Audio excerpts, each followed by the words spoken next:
I'm from an organization called Democracy Earth, the Democracy Earth Foundation. We're based here in San Francisco, and I come from Latin America. In Latin America, 500 years ago, when the conquistadors arrived, they found the natives in the continent were amused by these mirrors, these metals, where they saw their own reflection, their own selfie. And while the natives were distracted this way by the shiny metals of the conquistadors, their entire power system, their entire way of governance completely changed. Could this happen again in human civilization?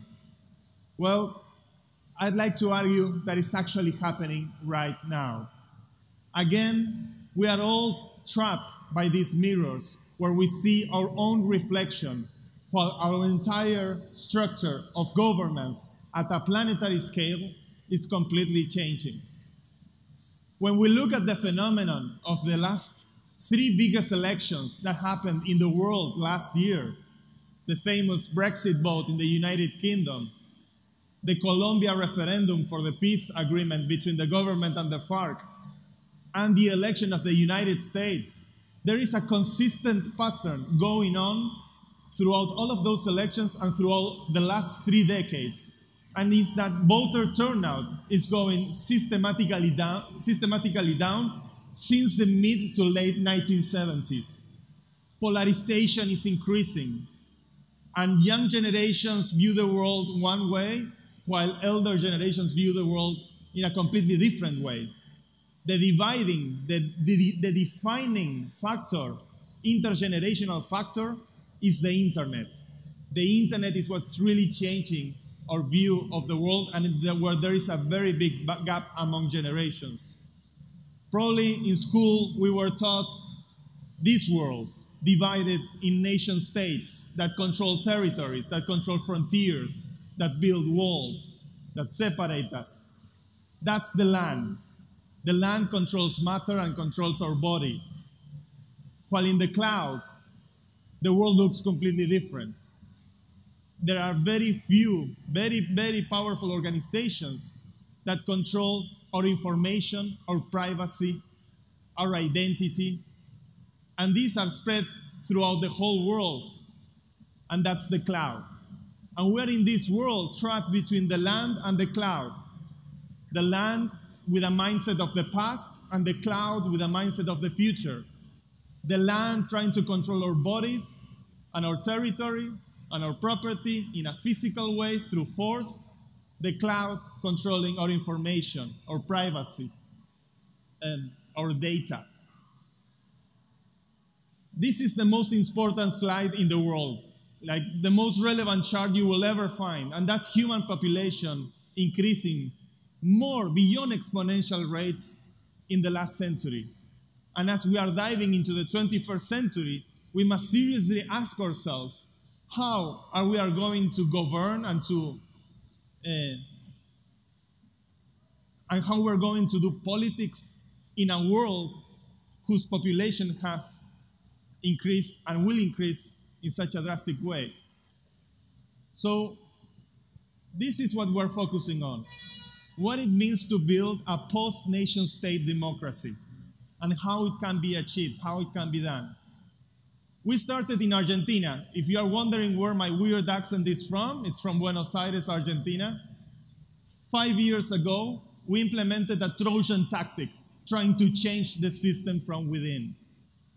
And what we created was a new kind of political party called the Net Party, or Internet Party, or Pier's Party. This party has a very simple promise, a single promise.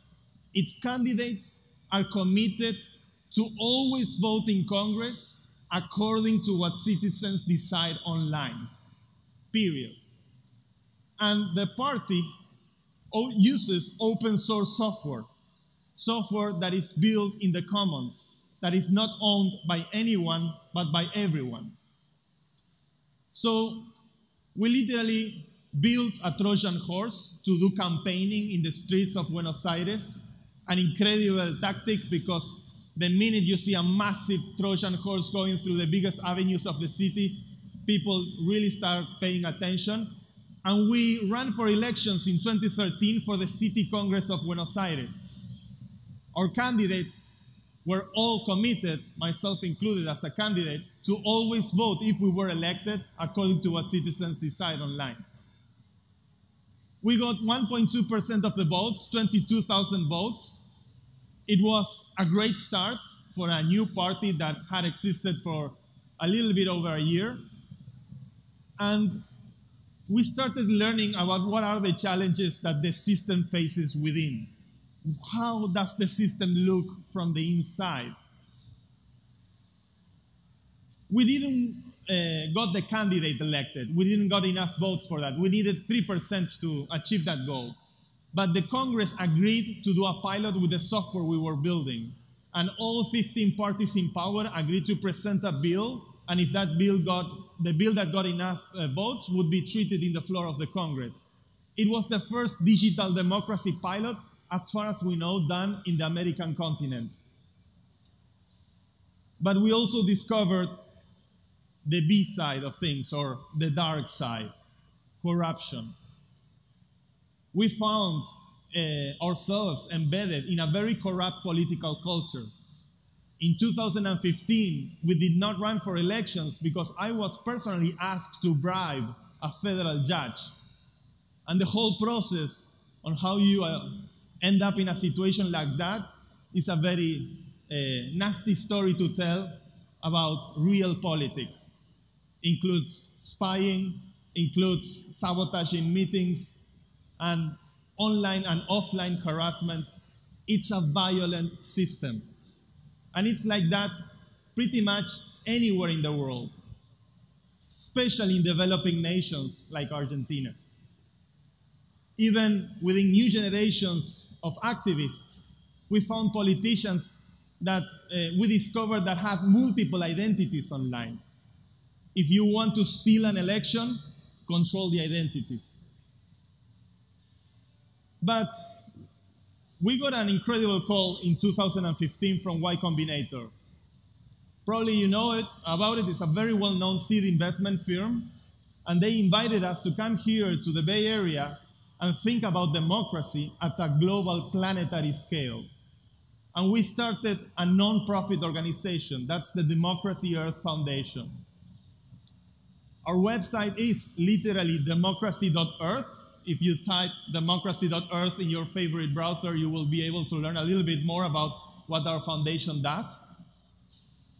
And our new approach is the Silicon Valley mindset of technological innovation. And the basic rule of thumb is about building something that is 10 times better than the pre-existing paradigm to that technology. In the same way that a word processor is 10 times better than a typewriter machine. And in the same way that many of the technological innovations we incorporate in our daily lives completely turn obsolete the previous way of doing things. And in our case, what we have to do is to do 10 times better government. Can we do governance in a way that is 10 times better than the way that it's being done by current structures of political power, nation states? And when you dissect the functions of government, at the end of the day, you will find in the skeleton these three things: identity, voting, and representation. All legitimacy from our institutions, from our organizations, emerges from the securest and the most trusted way of establishing this. And guess what? Right now, we don't know what to trust. Fake news. The biggest headline of every news outlet for the last 2 months since the election ended is that the news outlets are confessing to be fake. And at the same time, the very power that got elected through a traditional election is questioning the entire electoral process. We do not know who to trust in these traditional structures of power.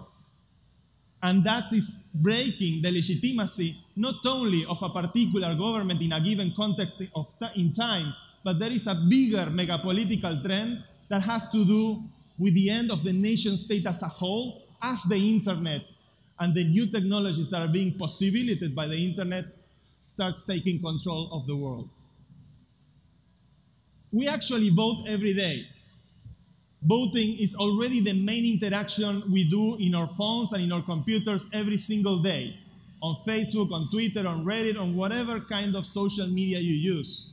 But this voting is a fake way of voting, and that's the problem.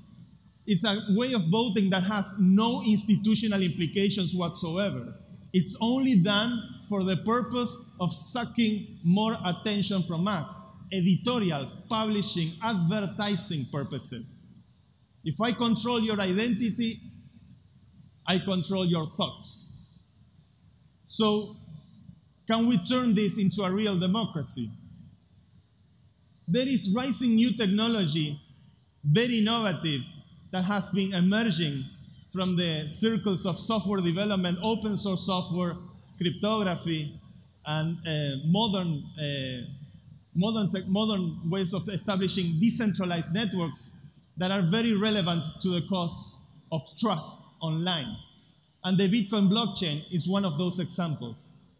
The blockchain can be described in many ways. You probably are reading about it, but it's an incorruptible decentralized ledger that basically stores transactions. Unlike messages, transactions other than information are messages that contain trust, are messages that cannot be corrupted. And if we are to fight corruption, we better use the technology that guarantees the greatest degree of incorruptibility or the hardest to corrupt through digital means, since digital is becoming the main interface in our lives. So, how are we going to do these things? Identity today is centralized. We move from territory to territory using passports, and when one territory says you are not welcome anymore, boom, you are not welcome anymore. We are not free to move in this planet. And a lot of the problems happening with globalization fundamentally have to do with that. Merchandise can move free around the world, humans cannot. An opportunity is not distributed throughout the whole globe in equal ways. And we don't get to pick where we get to be born. So this problem of free movement of people, of refugees, speaks about one of the biggest challenges we face as a generation in the 21st century, if we are serious about really trying to implement solutions on a global landscape. And passwords. We access our information in the servers of organizations we do not control. They know this secret in our mind. We share it with them and nobody else, not even our relatives sometimes. And through that secret, they get a proxy that they can identify us a lot throughout the whole day on every website we visit. And through that identification, they can tell us what to think. They create the algorithms, they feed us the information. They have 97% of the revenue coming from advertising. They are fundamentally thought machines. So, with blockchains, we can store that secret instead of on a computer that we do not control, in our very own computer, in our cell phone, in our desktop computer. We can store it in a hardware device we actually own ourselves, and use the blockchain as a way of guaranteeing the necessary trust for a third party to recognize or to identify us. And we get to control our information. We get to create our own personal APIs. We get to monetize whatever we want to monetize, which in all essence, it's our very own right, the right to own our data online. Then voting. We have authorities counting the votes. Who are those authorities? Who watches the watchmen? Nation states give us ballot boxes. and they get to count the votes in those ballot boxes. Either if it's printed voting systems or electronic voting systems, printed voting systems are very easy to audit, but also very easy to hack. They are extremely easy to hack and are usually hacked by locals through use of force. Whoever has the thugs controls the outcome of a printed paper election using ballot boxes. And electronic voting systems are hackable by foreign forces, by software that can leave very, very little trace. So experts usually recommend for elections to combine, to use electronic systems that leave a paper trail. And for the current status quo, I do agree with that. And in digital organizations, the votes are stored in their private servers. Right now, Facebook knows every single preference we have throughout the day because we give them our votes. In a blockchain, the votes get stored in a shared ledger. Anyone can audit. Anyone can become the authority counting the votes. If we store the votes in a distributed open ledger, then we can find ways of giving trust to society where everyone is an authority that has a permissionless right to count the votes of an election. That's one of the most interesting properties that emerge with blockchain-based technology. Everyone gets to be the authority. And representation. We have very limited representation. Right now, a handful of folks in Washington representing millions of people throughout the entire nation. And we get candidates that are optimized for the media. Reality show. You know, I used to make this talk before he became president, and it was like reality show candidates, reality show presidents. And trolls in social media, this is a very big issue. Trolling, here's the thing about trolls. We are all trolls. Everyone is a troll. Trolling is an emergent property of being overloaded with information. And whenever we found ourselves in a heated debate online, you know, we can hit for eternity and, you know, Google for more arguments when we run out of arguments. And we'll keep trolling because the bottom line of politics is that at its root, it's about tribes. It's not about truth. It's about a tribe building the organizational model that can guarantee their survival, and for that purpose, they'll say whatever they need to say. Truth doesn't matter anymore.